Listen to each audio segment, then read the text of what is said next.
Recognizes the ranking member of the task force, Mr. Vargas, for 5 minutes for questions. Thank you very much, Mr. Chairman. And again, I want to thank all the witnesses here today. Appreciate it. It's interesting that we seem to have an uneasy agreement with the independence of the Fed. I mean, I was curious to see that the first question that the chairman asked was the limitations that the Fed has in their independence. And Mr. Cohen, the question was directed to you, and you gave a very interesting answer. I would ask Mr. Conzal, I mean, it is interesting that we seem to agree on the independence of the Fed, and then very quickly we go to limitations of the Fed. Could you speak a little bit more, because you said that this is probably the most important issue that we'll talk about on this task force. Could you go a little more into depth about that? Because I think that, again, with the dual mandate and the independence, those are the two most important things that we should focus on in this task force. Go ahead, sir. Yeah, absolutely. So, accountability is quite important, and Congress obviously sets the goals for the central bank as, legislative bodies across the world set the goals for their central banks. And then, there's reporting back. Obviously, Chair Powell and other Federal Reserve chairs have come and, talk to Congress twice a year. There's a lot of transparency in the way that they're talking about their actions, how they're carrying them out. I actually feel that there's a lot of public accountability with media and so forth on their actions as well.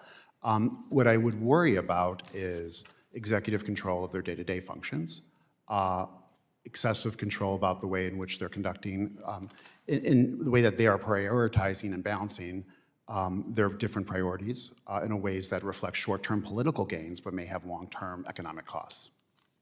Well, I mean, one of the Can I pick up Yeah, sure. a little bit? So I think the main limitation on independence is you guys set the goals. That's so they don't have independence with respect to their objectives. That's set by the people's representatives. That's just independence about how they Right. Well, get I to think those. this is where the rubber hits the road, because obviously we have political pressures that the Fed should not have. For example, the last time President Trump was President Trump, he clearly wanted to influence the Fed. I mean, I think we could all agree on that. He certainly said that about Mr. Powell. I mean, that's where I get concerned, and some of these executive orders get very close to that. Mr. Counsel, isn't that correct?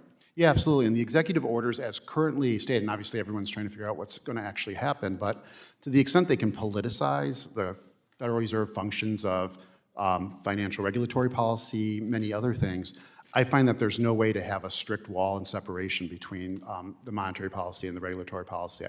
I do not think that works in practice. When I talk to people who have worked at the Federal Reserve, they agree that that's not a clear, separate room you can just put someone in. The supervisory functions seep into the monetary and open market policy discussions in a way that I think really risks the stability of our macroeconomy in a way that we're going to talk about a lot of different things here, but I really want to emphasize. Yeah, so I do want to now move to the dual mandate. Now, one of the things that I heard today in testimony, I think it's true, that most of the assets of the United States are held by very few people. Most people, most families, really deal with the economy with their job, their employment. And I think that's why it's so important to have the dual mandate, because again, this shouldn't be, the Fed shouldn't be for the very wealthy that control most of the assets. It should be for the economy of all the people. And most of the people, the way they interact with the economy is their job, employment.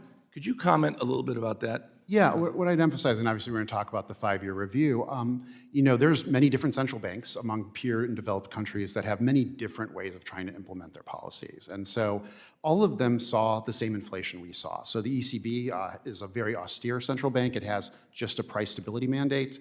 Their inflation peaked at 10%, and it was rising even before Russia's invasion of Ukraine. You can go to New Zealand, which was one of the first inflation targeting banks. It has a reputation as having a particularly effective central bank. They use a range from 1% to 3%, which I think might be a very effective thing for us as well. And their inflation also peaked at 8%. So the dual mandate did not cause our inflation. What probably played an important role in was the huge labor market recovery we saw both in 2019 before COVID and over 2023 and 2024, where we have record high levels of labor force participation for women, for minorities, for people with disabilities. This is where I reclaim my time, because I think one of the things that used to drive me crazy about Janet Yellen, I think she's one of the smartest people who was here. And every time she was asked about inflation, she never put it in the wider context of the world. Instead, of course, my good colleagues on the other side would beat us up, and rightfully so, about inflation, because it was hurting our people. But she never put it in the context of the whole world. The EU was running much hotter than we were, and she never mentioned it once. Even though I have great respect for her, she sure blew it on that one. With that, I yield back.